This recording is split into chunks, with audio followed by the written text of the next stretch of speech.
Hello everybody, my name is Heather and welcome back to my channel. Today I'm going to be sharing with you 7 most disappointing books of 2016.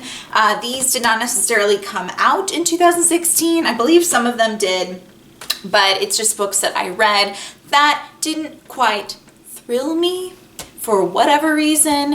And I know everyone says this disclaimer, but if you absolutely loved this book, don't be offended if I didn't like it. Everyone has different opinions, and I might not have liked it because it was hyped up or whatever. Doesn't necessarily mean it's a bad book. So these are not in any particular order, but let's just jump into them.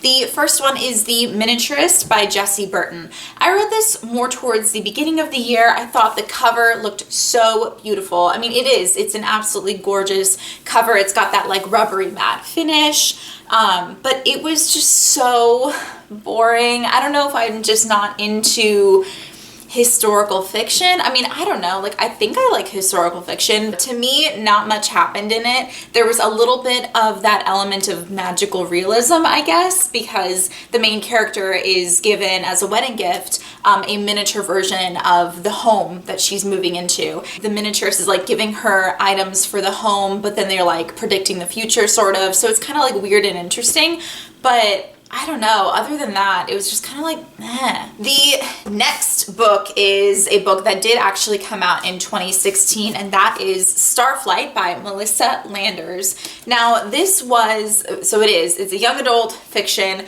following a main character whose name I don't remember, and she hates this other guy whose name I don't remember, and they went to high school together or something. It's obviously science fiction-y, futuristic, but it's one of those tropes where like, they hate each other and then they love each other kind of thing. But things happen in here that were so like predictable. I did read this in a day though, so I will say that about this book, that it's pretty fast paced, and because it's so predictable, it's nothing like really surprises you, so you're just like la la la la la flipping through it. Another book that did come out in 2016 is The Love That Split the World by Emily Henry.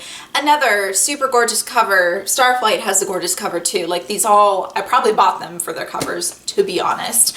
So this is also a sort of magical realism type book.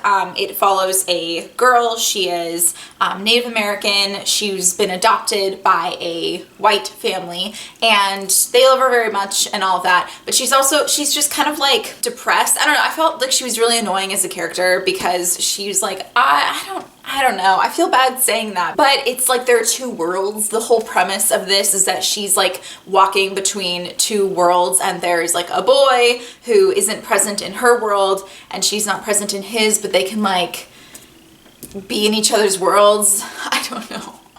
Like it was weird, kind of interesting, but mostly I didn't like the main character, and then the ending was just kind of like, what? I'm not gonna spoil it obviously, but it didn't thrill me. Next we have The Glittering Court by Rochelle Mead. This is another book that came out in 2016, and I felt that it was just meh.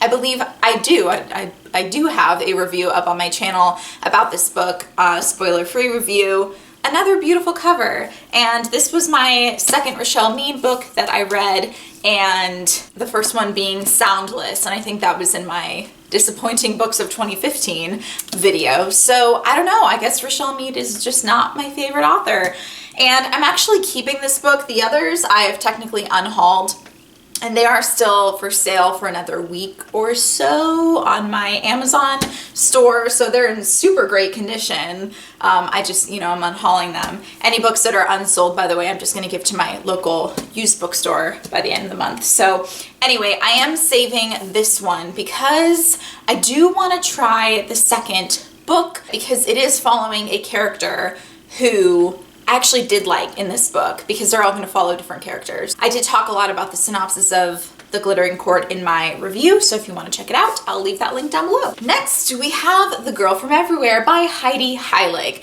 The second book in this series was in my most anticipated releases of 2016. I am unhauling this because it didn't quite thrill me. I don't feel like I connected to the characters. But the second book I'm kind of curious to read because I just want to see where the story goes, but I might just get it from the library or get it for really cheap and then like unhaul it after that. In my relationship as a reader to the characters, there was some sort of disconnect there for me. So that's why it disappointed me. The premise is really cool, like time travel, going to fictional worlds and like non-fictional worlds, and I don't know, on a ship. There just wasn't a lot of time travel in here. Like it was mostly in one place. Okay, this one is a shocker and not a shocker at the same time. I did unhaul it, still for sale. Me Before You by Jojo Moyes.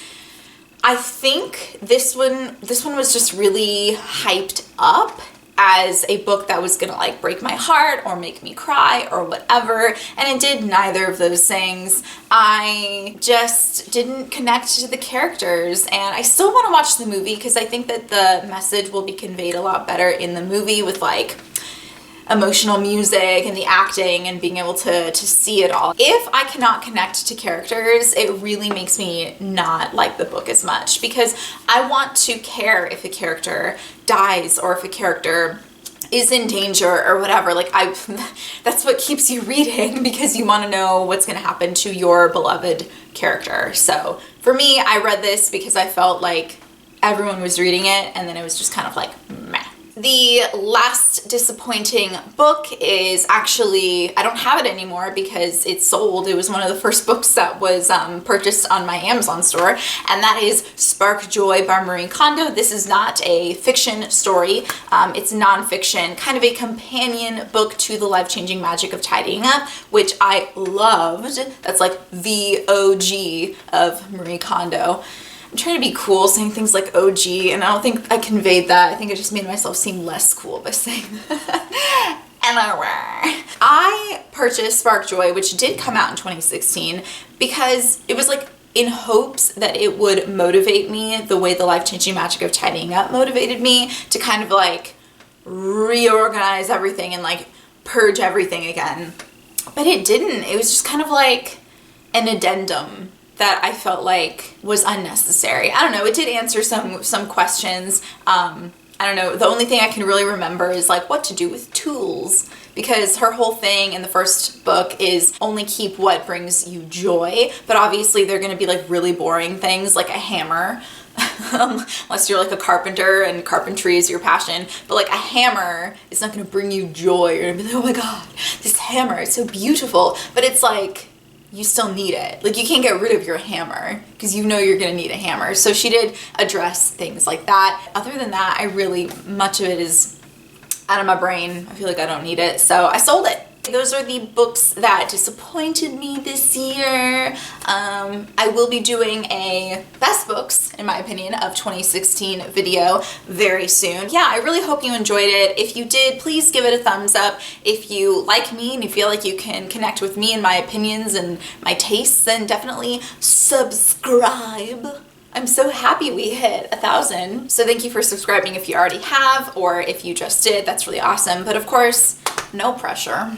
But I definitely will see you guys in my next video. And I think I'm posting this tomorrow. So Merry Christmas, because Christmas is in a couple of days. So if you celebrate it, Merry Christmas. Happy winter solstice if you celebrated that yesterday. Or 2 days ago as I'm posting this. And now I'm just rambling, so I'm gonna shut up now. I will see you guys in my next video. Bye!